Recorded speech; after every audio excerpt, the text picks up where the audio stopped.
ટ્રમ્પના ટેરિફના કારણે શેરબજારમાં ભૂકંપ આવ્યો છે, ઉથલપાથલ થઈ છે। છેલ્લા 5 વર્ષમાં સૌથી મોટો આ પાંચમો કડાકો થયો। સેન્સેક્સ 3000 પોઈન્ટ અને નિફ્ટી 4% ગગડ્યું, એટલે કે યુએસ એક્સપર્ટે બ્લેક મંડેની જે ભવિષ્યવાણી કરી હતી તે આજે સાચી પડી। ટેરિફ વોરમાં એશિયાના બજારોમાં મોટા પ્રમાણમાં ધુમાણ થયું છે। આખરે આ બધા પાછળ કારણ શું છે? સૌથી પહેલું, ટ્રમ્પનું રેસિપ્રોકલ ટેરિફ ભારત પર 26% લગાવ્યો છે। આ સાથે વૈશ્વિક બજારમાં તેને લઈ ડર પણ એટલો જ છે। જાપાન, હોંગકોંગ, ઓસ્ટ્રેલિયન શેર માર્કેટમાં પણ કડાકાની સ્થિતિ જોવા મળી। સેકન્ડ, ચીને અમેરિકા પર પણ 34% ટેરિફ લાદી દીધો છે। ટ્રમ્પે પહેલા ટેરિફ લગાવ્યો, સામે ચીને 34% લગાવી દીધો। આની અસર પણ સૌથી વધારે માર્કેટ પર થઈ છે। અને થર્ડ છે આર્થિક મંદી અંગે ચિંતા। જો ટેરિફના કારણે માલ મોંઘો થશે તો લોકોએ ઓછી ખરીદી કરશે અને અર્થતંત્ર ધીમું કરી શકે।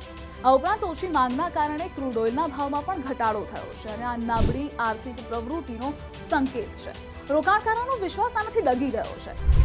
ઓવરઓલ એક ટ્રમ્પનું નિવેદન સામે આવ્યું છે। તેણે એવું કહ્યું હતું આ રેસિપ્રોકલ ટેરિફને લઈ કે હું નથી ઈચ્છતો કે કંઈ પણ નીચે જાય, કેટલીક ચીજોને ઠીક કરવા દવા લેવી પડે।